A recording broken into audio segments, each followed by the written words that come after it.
while we're on the subject of Kari Lake, she posted, before you throw that up, just let me kind of set the stage, a music video, I guess, that was created by a fan of hers or of Trump's, and it's titled 81 million votes my ass. And what it's saying is, Biden, they say he got 81 million votes, but he didn't. Take a look at this, as cringy and detached from reality as it gets. We have to listen to it. We do, don't we? Oh gosh. Okay. All right. We're preparing myself.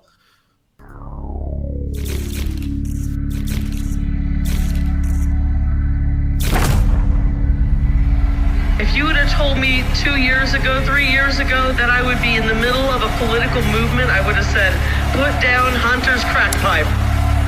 Right now. Right now. I can't afford the groceries. I can't afford your gas. It's Bidenflation across the nation. 81 million votes my ass. Hey, 81 million votes my ass. You failed to build back better. You middle fingered the middle class. They've pissed off an already pissed off woman. 81 million votes my ass. The crime was committed. And I'm going to show you what this reminds me, not yet, but just so you know what's coming. An example of a very similar song that we've gone over in the past that it's too much. But before, what are your thoughts, Josiah, about the artistic genius of that song there? I don't even know where to begin. Like, okay, maybe everything that they cited in that video is like gas prices and the idea that that's in the, because I'm such a politics geek, I'm watching this and I'm thinking, okay, the things that you're insinuating are Biden's fault or not. And so I'm nitpicking the substance of it. In terms of the presentation, that was the cringiest, weirdest. I used to think that that Rebecca Black video from back in the day about It's Friday was the cringiest music video I'd ever seen. Friday, right, yeah. Exactly. I miss those days. I wish we could go back to that. There's nothing to say as far as this video. It was embarrassing. It was pathetic. And the substance of it was absolutely absurd. Exactly. So then to get into that, they go, Biden didn't build back better. What are you talking? I'm so sick of this. Okay, even Democrats fall into this. You can wish he was more progressive and all that, but stop with this complete lack of credit for, after everyone blamed him for everything that was economically wrong, not giving him credit for the economic recovery. When you compare the United States' economic recovery after the pandemic downturn that we experienced globally, the United States recovered way more effectively, faster than other developed countries' economies. That Every is other G7 remarkable. nation, you're right. Yes. And when you look at history, economic recoveries, very remarkable the way that the United States economy recovered. Is the president solely responsible for the economy? No. Number one, he got blamed for everything. So now you would have to, if you're consistent, give him credit. And also, as we've talked about on the show together, Josiah, he did implement impactful legislation that did have an effect on the economic recovery. The American Rescue Plan, right when he got into office, being a very notable example. And so this whole everything that was wrong that is obviously, if you're honest and have any understanding of the economy, obviously an effect of the economic downturn, the supply chain issues that were caused, the inflation that came from the recovery that had to be done under Trump and Biden, all of that.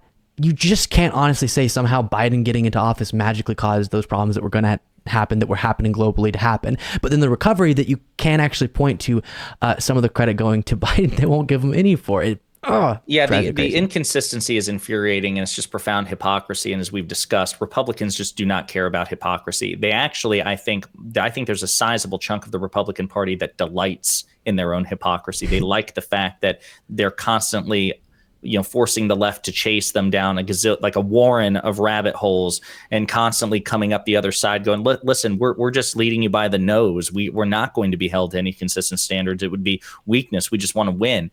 But yeah, the American Rescue Plan is a great example. It's the first major piece of legislation that President Biden got passed after his inauguration. That was a strict party vote. Democrats voted for it. Every Republican opposed it.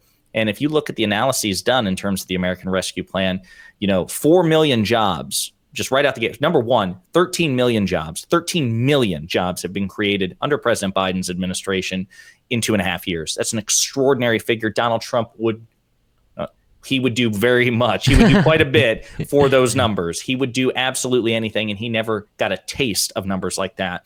4 million of those jobs were created a year, and it would have taken, without the American Rescue Plan, it would have taken 4 million jobs, another 1.5 to 2 years for those jobs to enter the market. That's how quickly President Biden was able to accelerate economic recovery. It lowered or increased GDP growth by double. It almost doubled GDP growth in that time so much. That was the very first piece of legislation that he did. So if you're going to blame him, if he's some sort of omnipotent God responsible for the economy, then that means he should get all of the credit if he's going to get all of the blame. So every single good thing about the economy, if you're somebody who blamed Biden for the economy's problems, then he should get every ounce of credit, and Republicans should get nothing. Nothing. And then, as I mentioned, what this reminded me of was a song I went over in the past that Trump posted, and it's titled, instead of 81 million votes my ass, simple, easy to understand, Trump won, which of course he didn't, but it's about 2020. Take a look.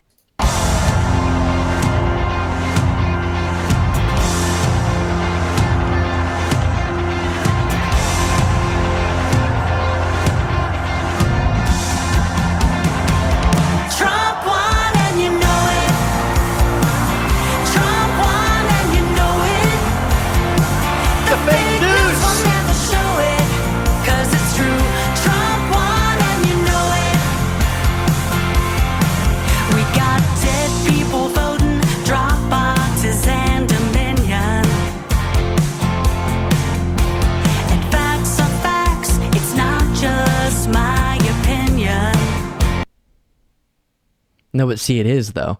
Facts are facts, and that's why you should know that he didn't win. It's so sad. Both those songs, people are going, get it. That's owning the libs. No, it's just sad. It's sad that as every other political movement in American history has, for the most part, at least the politicians that led them, been able to do in accepting they lost when they lost, you haven't been able to. And because of the sensitivity of your dear leader and your ability to, or willingness to buy into the lies of that sensitive leader, he couldn't accept he lost. So you started going around with these nonsense conspiracy theories. You've had countless dozens of court cases, couldn't prove it. You've had recount after recount, audit after audit, investigation by the cyber ninjas, who right-wing groups still couldn't find evidence. And that's because there aren't any facts to support what you're saying. You know what they did Biden find, won though? by more. Yes. Yeah. But Joe Biden's like, thank you, cyber ninjas. Appreciate it. Coming in the clinch. Right. No, and by the way, that line about Dominion didn't age well at all, did it?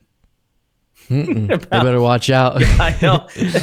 Fox is like, guys, you might want to cut that Dominion line from this music video. It doesn't. We love out. all the lies except for that one. They'll come for you. That's too funny. Thank you so much for watching. For the outro on this video, I want to plug Josiah's channel. Hit them with it, Josiah. Hey everybody, I appreciate you watching. You can find me at youtube.com/@ponderingpolitics. One word, pondering politics. If you like progressive commentary that focuses on coalition building with other elements of the left and calling the Republican Party out for what it's become, I hope you'll view my channel. Give me a like and subscribe and some feedback. Again, youtube.com/@ponderingpolitics. Thanks again.